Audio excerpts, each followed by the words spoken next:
Hey, welcome back. No, I'm kidding. Hey, welcome in the Red Earth Production Studios for another edition of YBMcast. And as always, I am joined by my cohort, Mitch Thomas. Mitch.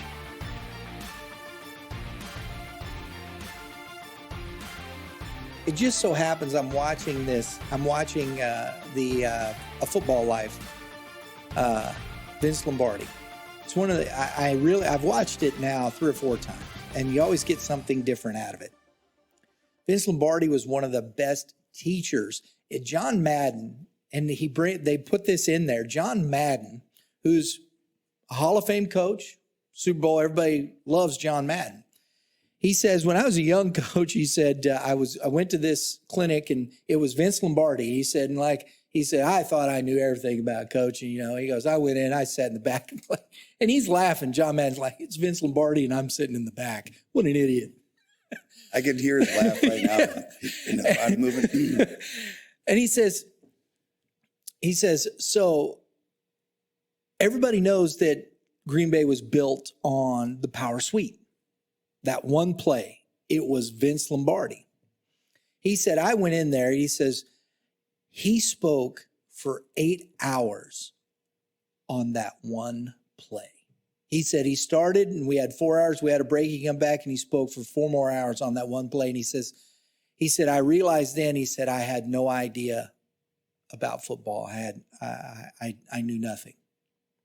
He said it was the most amazing thing I ever saw. 8 hours on one play. You tell me. And I mean, see, so what are we talking about and where are we at? And this is the thing we discuss when we talk about development and we talk about these things. And Vince Lombardi, he regretted saying this later. He talked about it, heard him saying it. He says, winning is not the only thing, it's everything or something like that. It's not everything, it's the only thing, whatever the case may be. He regretted saying that because he really believed in winning, but he believed in winning as a person. And I think I'm going to define winning as I see it, and I believe this very much. My son knows this. I've believed this for some time.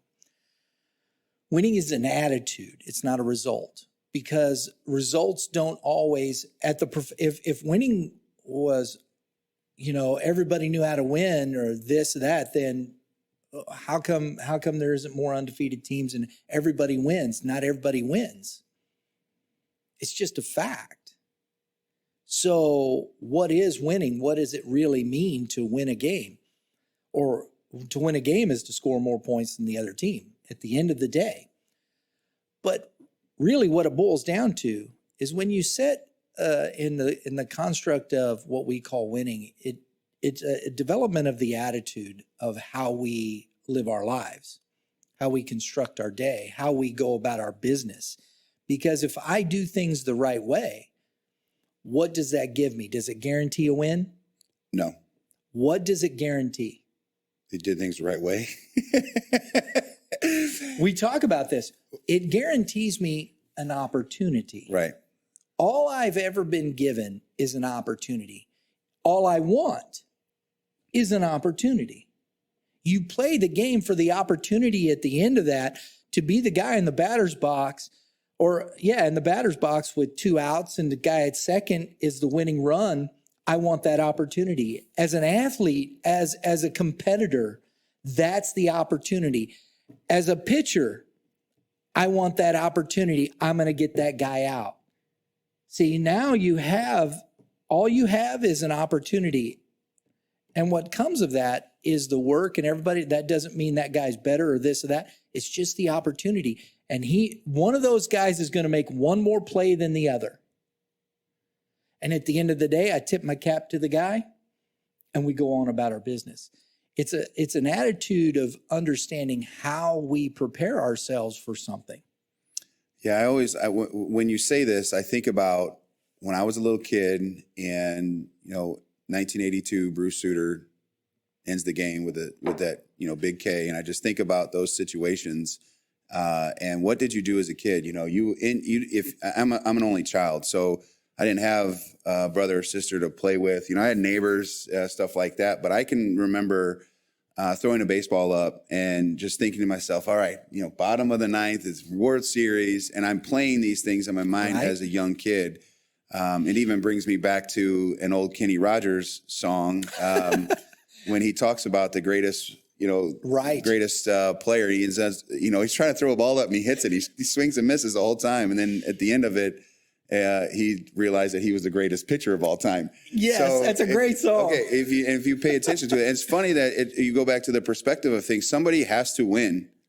You're just not going to have a ball that a pitcher is throwing and nothing happens. Right. Something's going to happen, and so somebody's going to have to deal with that moment of failure. Right. And again, I love that winning is an attitude thing, and I understood what you were saying. I was kind of being sarcastic there when I answered you when you asked me that question. But oh no, that's fine. The winning. I mean, when you wake up, if you're in a bad mood, your day's going to go like that, right? I told you when I walked in here, I was a little frustrated, and you kind of calmed me down a little bit. But you said to me, it's about how you look in the mirror and what kind of day you want to have. And so I was like, well, I better change my attitude for the show, So, but again, that was an attitude that I had, and so if I wanted if I want to go out and compete, I got to have that mentality. Yeah. And that's what we miss out on. And that could be part of the what classifies an AA, to a AAA major kind of kid is how do you wake up? How do you wake up and look about dominating the day or winning the day as some, you see a lot of those hashtags out there. And that's the winning attitude. I think, and this goes to what we've discussed, to your point, exactly. Let the tournament directors, let the classification should be there. And if you don't classify yourself as a AAA team and you're playing at AA and you're crushing everybody and the tournament director comes and goes, we're going to have to move you up. Okay, accept it and move on. Don't overanalyze. Don't put yourself in these places. Don't go out there and go, we're a major team and you can't even play in your local tournament without getting monkey stomped. I saw that this weekend. I saw a lot of that this weekend. Did you? I did. I'm talking like 13, 15 to 1s, 20. I think one of the games I watched was 23-2. And it's a AAA level club at 13 years old. And I'm thinking to myself, what are we, again, as a business owner, as a club owner, whatever you want to call me, what are we selling? Agreed. Is that team even a AA level team? Because I thought the team that they were playing wasn't that much better than my AA team. They just had a winning attitude. They did things. They sprinted on the field, right? The way they were in the dugout, the way they played catch. We talk about this all the time. If you got a bunch of kids chasing baseballs because they can't hit the target at 60 feet, how are they going to pitch at 60 feet, 6 inches? How are they going to hit cuts and relays? These things bother me. And I'm a firm believer, the way you play catch, the way you approach the field, the way you handle yourself in the dugout, those things are championship mentality. That's what we're trying to build in high school. That's what we're trying to build at my youth team. That's what's been built with Jason Nicodime's team. They do the small things very good. And I saw Mike Rogers, and he does those. I saw the Titans. They do that. All these other people, they don't belong on the field at that level. 23 to whatever it was, 23-2. You need to think about what you're doing. And I think this is fair. I'm not putting anybody down. I'm just looking at the construct of what we're doing. What's wrong with AA baseball? Does that mean we're bad baseball players? No.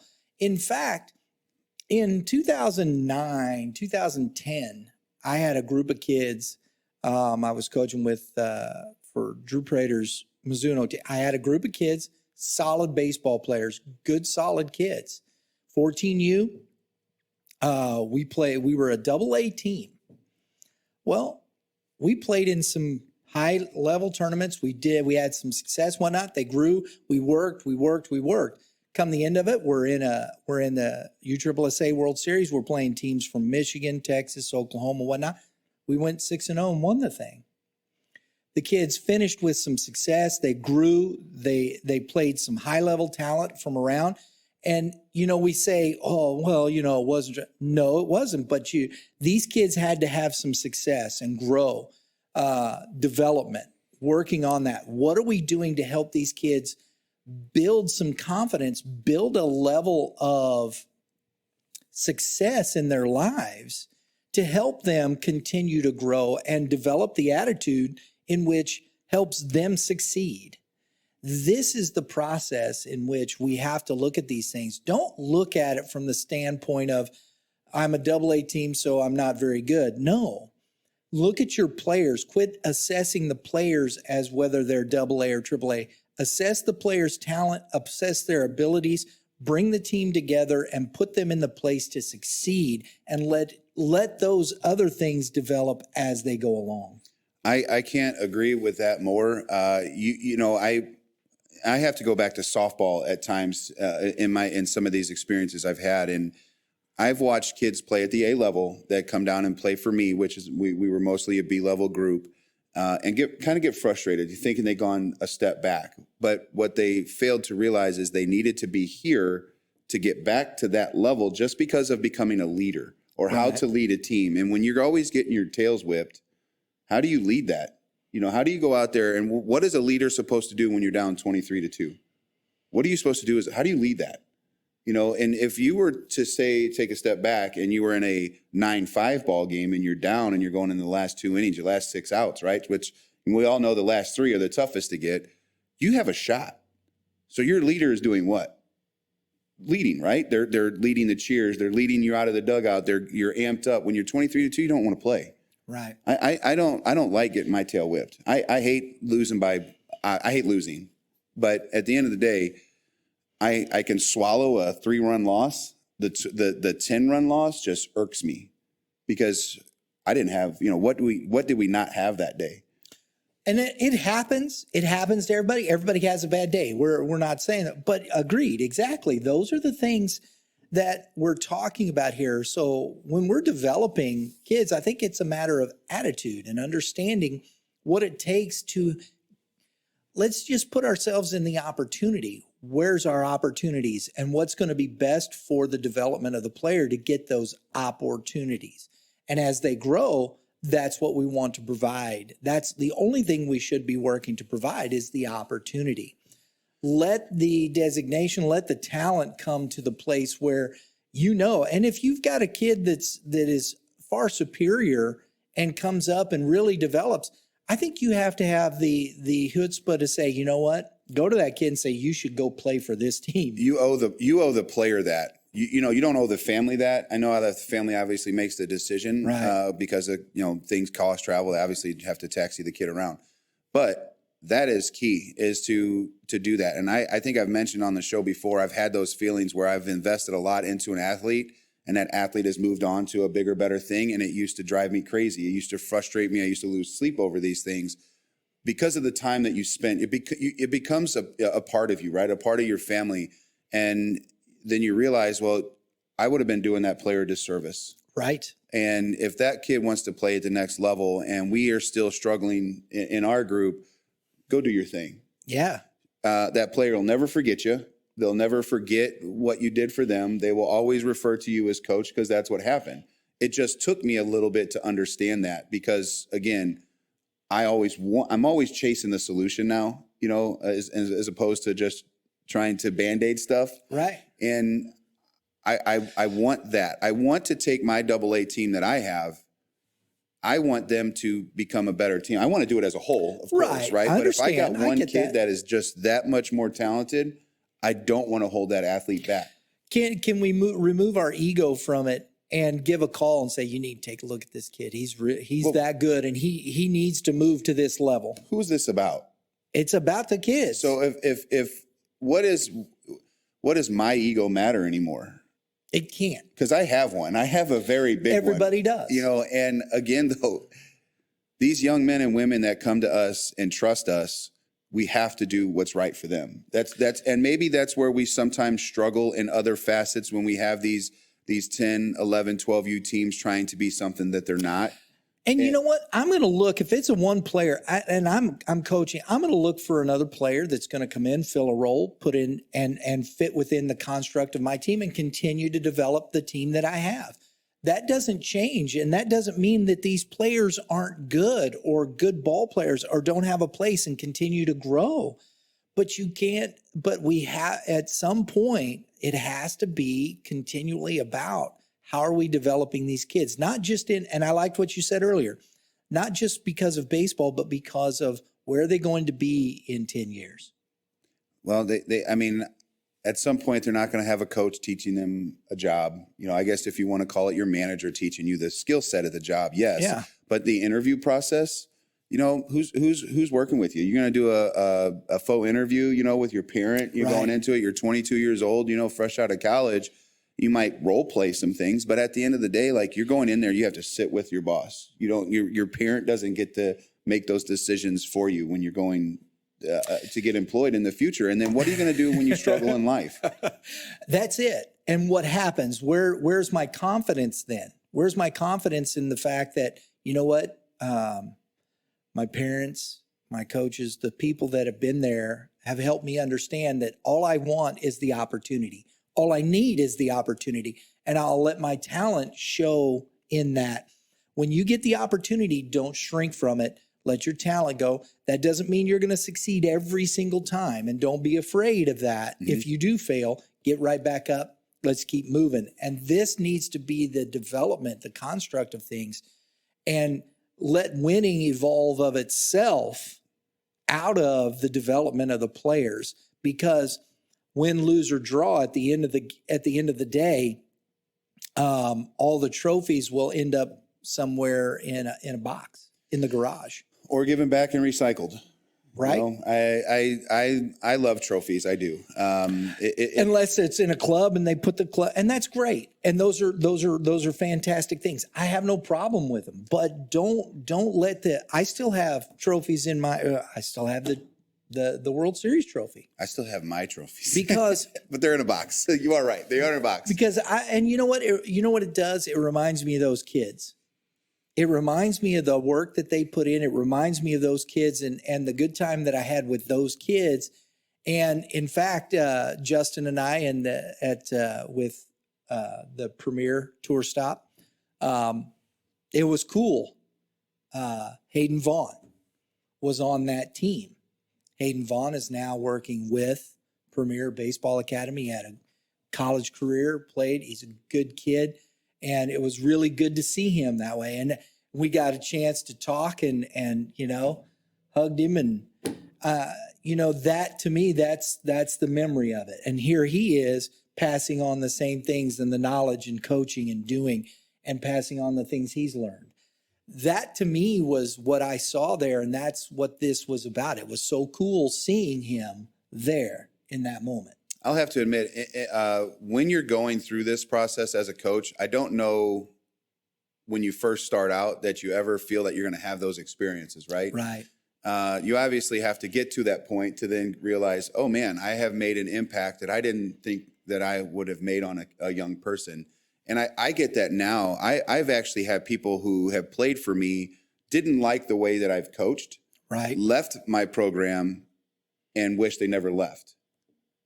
You know, whatever reason, whatever they were, you know, that bothered them then, I was trying to build something different. I was trying to build the mental toughness that failing is a matter of, Coach Pena, I brought this, he does some of our camps now. He moved from LA to here, and I asked him a question about failure. He said, "There's no such thing. It's only about adjusting. You continue to adjust until you get it right." Right. So these are things that are happening. And I when I was younger as a coach, let's fail, because you will put yourself in the position to do something special if you fail. So what if there's a ball that's right there at the edge and you don't know how to dive, but you leave your feet and you realize it's okay, and you scorpion or something, right? But you walk away from it and then you go, that wasn't so bad. Well, you looked terrible, right? You failed at the play, whatever you want to call it. Next thing you know, you're diving all over the field. You know, now you got strawberries on your elbows and forearms from diving all over. And then now what are you doing? Now what are you doing when you got scrapes on your elbows in your hands and knees from working so hard on your job? You know, if you want to if you want to use it as perspective. Running into walls. That was for Justin. I've seen some horrific walls crashes in my lifetime, and some horrific plays. That's why you got to talk. Even if you were by yourself, Justin. No, he blames it. Blames you. That's why that look is happening. He blames you for it. I got you. Was this in practice or did you just push him down the steps? No, it was a game. Okay, game. Did you make the play? Did you get hurt? Very bad. You know what? And the thing of it was, he ended up having to go see, because he did damage his knee, but he went out and pitched against the Gamers in game 2 after that. And threw like, I don't know, we won, but he threw a complete game. It's all adrenaline, wasn't it? It was all adrenaline, the hype against a really good program. Was it a foul ball? It was. So it was at TR Hughes. Oh man, that's concrete. Yeah, that's a brick wall there. Lord. And it's just thigh high. So did you go over the wall too? He was playing third base, and he had room. You should see the look that he had. I wish everybody could see his look right now. It's ugly, isn't it? Yeah, I feel like he wants to, shank you right in the belly or something. That's the look that he's giving you right now. I think it's awesome. He's like, all those years, this is my time. You'll be okay. Stitch it up. You'll just bleed a little. Oh, mercy. That's awesome. But that, you know what though? That brings up, so I get yelled, my athletes get mad at me when I make my catchers, so let's say there's a foul ball and at no man's land, first base and right field, second base and first base, you're getting after it. My catchers can't understand why I want them to get to the fence. Bust it. And get there. I have to explain to them the why. And they're like, well, nobody does that for me. And I said, no. What happens, we reciprocate that. Because now my first baseman, when there's a ball behind the fence, they need to get to the line to help you understand where that fence is. Yep. If it's a play that's near that, where the catcher should be to make those plays. That communication is so... I know that's a little off topic there. No, it isn't, because I think it goes back into what we've been discussing. We're talking about development and the development of a winning attitude and understanding what winning truly is. That's an opportunity to make one extra play in a game. You said it again, opportunity. Exactly, because how many times have we said this? We gave them an extra out. We gave them an extra out. Those things, walks, errors, or plays that you just couldn't make gives that extra opportunity to the opponent. Those are things you don't want to give up. That's the attitude you must have in everything you do. You only may get one opportunity. So you want to decrease your opposition's opportunity in the same fashion. And those are the keys to things in my estimation.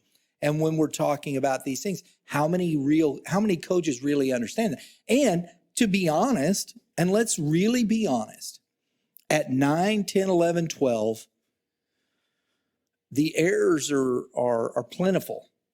But what are we doing to continue to work that development? Are we asking the kid to get to the fence? Are we asking, you got to do that? Is the expectation there, whether they can make the play or not? Whether they even communicate, can he get to the fence? Do that for your teammate. How are we developing those situations? How are we developing that attitude in the player at those levels, whether they make the play or not? Yeah, I think some of that too is like, how do you in-game coach? And so one of my biggest weaknesses as a coach is I sometimes do too much in-game coaching because I don't feel like practices you can emulate everything that happens in a game, right? I mean, how many times do you get that perfect pop-up behind the plate in a game or in a practice situation? Sure, you might, hit fungos up there and the catcher's got to do a job when you're doing your in and out, but that's expected. So you can't really mimic game speed. No, you can't. And I understand what you're saying, but in practice, that's why you do it. Whether you do it at game speed or not, you do it. It becomes what you do. You have to develop, and I don't like the term habit. I don't believe in habits in that respect. I believe it's a matter of thinking. You have to think about these things. You have to get there. It's like, how many times have we seen a pitcher cut off the throw to home plate? The pitcher should not be between the catcher and home plate. He should be behind that.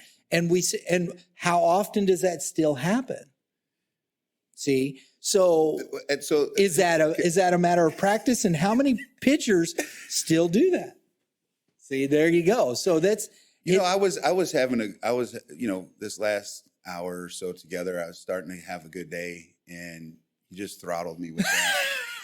No, man, it's just it bothers me because, again, what are we teaching? What are we teaching? This is happening. It's development. Again, this past weekend, I went out there. I saw the exact same thing happen at the AAA level, 13 years old. No way does a pitcher need to be at the mound or cutting any baseball off. He's the backup. Any baseball off.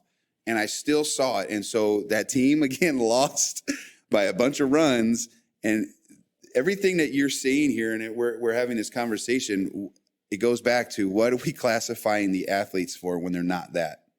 And that's the thing. And that comes right back to it. Winning attitude, classifications, all these things that we make important rather than what's truly important and the basis and the fundamental of the development of the game itself, to where they understand this. Because how then does it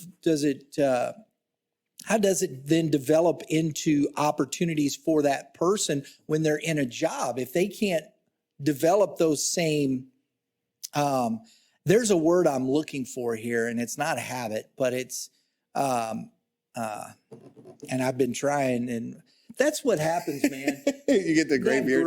It's sucking my will to live out of my brain, but anywho, it's how do you develop those actions, routines, but it's done with thinking. I don't think it's not a habit, because sometimes a habit is done without thinking. It has to be done in the process of thinking through stuff. It shouldn't be done just as a habit. I know what I'm doing, and I'm processing the information before play, because I got that runner there. I got that runner at second base. As a pitcher, I throw the pitch. I see that ball go. I know I got to get my behind third base or home plate, depending upon what it is. If it's a fly ball to right field, I got to get my behindy back behind third, because that's a tag play. He could be running. If it's a single into the gap or whatnot, I'm getting behind second base, home plate. And I got to be able to understand that in that moment. And that takes thinking, that takes a development process and repetition. There it is. There's the word, repetition. It's a matter of repetition, because we learned our times tables, 2 times 2, 2 times 3, 2 times. We didn't do those once and we knew it. We did them every day. And it was ad nauseum. You're like, why I got to do my times tables? Yeah. Because this way you'll know. And you see it too, right? You see it. And then when you see it, you recognize it, and then it becomes easy. I agree 100% about the reps. Reps have always mattered, and how you rep things at practice always matter. The game-like speed and things of that nature. So I'm 100% on board with what you are saying. And it goes back to sometimes communication. Yeah. Are you afraid, like when you're out on the field and you have your shortstop, second base, and they got a runner at first base, they're communicating with each other where to position, right? Mm-hmm. If there's runners at second base and there's a ground ball hit to the outfield, did your third baseman connect with, we'll say left field for this scenario. So is the third baseman looking at the left fielder saying, hey, I'm your cut, I'll be right here, or whatever, hit me on a cut. Those kind of pre-pitch routines, if that, and then you get 10 seconds to make this happen, or 8 seconds in youth sports, now it's 13 seconds in the big leagues with the time clock thing. But you have, as quick as that seems, it's still an eternity in between pitches. Pre-pitch, you know what you're doing. Ground ball, we're rolling it up. Fly ball in the air, looking to tag. So why is my first baseman with a runner at first base and there's a deep fly ball to left field? Why is my first baseman looking at the foot?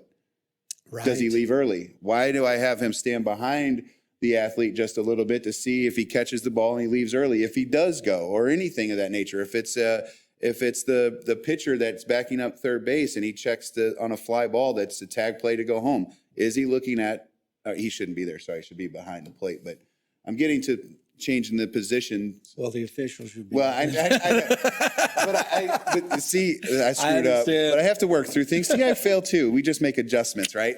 I just winked at you for some odd reason. That was weird. But anyways, just little pieces of that. Nuances. And when can you actually begin to bring some of that in? When do you do? People go, well, you can't do it at 9. They don't. Yes, you can. No, you absolutely can. That's where you start. I used to not give enough credit to little athletes like that, 9, 10 years old. Now I still struggle with some of the hitting stuff, because Sure. the way that I teach hitting, I struggle with trying to dumb that down to 9 years old. And I'm not saying anything I get what negative, you're saying. but they They're will not. absolutely understand cuts and relays if you put them in position and then show them how. Right. Show them the how, show them the why. Build the basics. Build the foundation. Oh, absolutely. I have a buddy of mine I love talking baseball with, and I've fought him on the field. We've gotten fights. We always don't like each other, but at the end of the day, we can really talk baseball. And he's a Bandits coach, and Coach Mayer. He has a 8U and a 10U team. Yeah. He teaches his kids how to play the game of baseball, and when there's a moment to teach, he teaches. He doesn't wait. That's why I say in-game coaching is some of my failure. I take every little thing and nitpick it because I can't always practice that once a week, right? So he gets in there and he will manage right away. If there's a situation that we need to control, he controls it. He talks about it so that the kids learn, but then they go practice it. Yeah. So he is trying to teach the game of baseball before he's trying to teach skill set, the IQ side of things, because that, again, I was a bigger athlete. I was always overweight, but I always performed. I know small guys that are 5'5", 5'6", that can absolutely hit baseballs as far as I could. Why? Size, color, athletic ability doesn't necessarily have to be so black and white in our sport. It has such a vast athletic ability. I'm not sure if vast was the word I want to use, but if you understand what I'm saying, it's such a big deal. I don't know what the word I'm searching for, but David Eckstein. We'll just say that. Yeah, like, again, I understand that, right? David Eckstein. Winning a World Series MVP. If you know baseball, David Eckstein. Probably one of the least physically talented people you've ever seen. Shortstop. For sure. And just got it done. He got it done. And then you look at a guy like David Ortiz and his size and the things that he had done, or you look at a Carlos Correa these days on his athletic ability, or Aldrenton Simmons, who I think is one of the better shortstops in the league. Can't hit, but phenomenal athlete. Your Ozzie Smiths of the world. That dude was gifted. Yeah. You know what I mean? But but again, he played with a guy like Tom Bernansky or Pedro Guerrero or Todd Zeal. Those guys had nowhere near the athleticism that he had on the field. And they still got it done because it does take 9 athletes. Comment below, guys. We want to hear what you have to say about this. This is like whatever we talked about today. I mean, it was fun. We just shot it out there. It was good. Sometimes you have to have days like this where you just bring want to it. say some stuff. Just bring it. Can I make a quick? I know that we got a few minutes left. Please be nice to your umpires, parents and coaches. Be nice to your umpires. That's all. Stop cussing the umpires. We'll just put that. Stop chasing them to the parking lot. Yeah. Don't be ugly. That is so unnecessary. We don't have enough umpires. You know that. So the more you run away from, or the more you curse and whatnot, think about the 5 errors that your team just made. Or your son. Stop it. Team. Anywho. If they want to blame, before you start the person I am screaming at the umpire for one mistake. I get it. And it may have been a bad call. I concur. I get it. But how many bad calls did the coach make? Did the team make? Or bad plays bad calls the coach made, or team missed plays, this, that? It happens. It's youth baseball. Stop it. Let's act a little more appropriate. We have to be better. This is about your young man. We talked about it already today. This is about our youth. And if we as parents are doing that, we're in trouble. And then it translates to kids, and kids start arguing more and more, and it's wrong. And if you really listen to high quality, high level coaches, they won't allow it. So why should we as parents allow it at this level? And we should be more accountable to ourselves for that. All right, enough of that. Hey, everybody, we're gonna have a great day. Have a great day. We just chastise. No, we're not. We're. You can take it if the shoe don't fit, don't put it on. There you go. That's as simple as that. If it does, maybe think about what we had to say there. That's all I'm asking. Because umpires are people too. They are. I've never umpired. I know you have umpired. And, I've umpired a lot. And my parents do get upset at me when I don't always argue, but it does change the dynamics. And so if I'm setting an example as a coach, I, like you said, have to do it as parents. Yeah. I love my parents. I love our umpires. I love the coaches that I compete against. We're all hot. We're all sweating. We're all out there for all day long and hungry and thirsty. And I get it. I understand. Nobody wants to lose on a call that you thought didn't go your way. But if you want to argue, know the rules, know the rule book. They're only $5-10, whatever they are. Go buy one. In a National Federation of High Schools, get that one because that's what most of them do is high school rules. The Major League book, it's there. Read it. Go read it. Everybody goes, that's not the rule. Okay. Okay, we're going to stop. We talked about it already. We're going to stop. Bringing it back. We appreciate it. Have your comments. Talk about the comments. Get us comments back so that tell us how you feel. And we would love to respond, especially as the season gets going. What he said. There you go. Mitch, thanks, Bob. Thank you. Hey, everybody, have a great day in the Lord. All you pitchers, keep throwing strikes. And you hitters, hit them where they ain't. That's correct. And preferably, doubles and dingers. Doubles and dingers. I was waiting for it. Absolutely. I like the dinger part. I don't like to run. We'll see you next time, guys.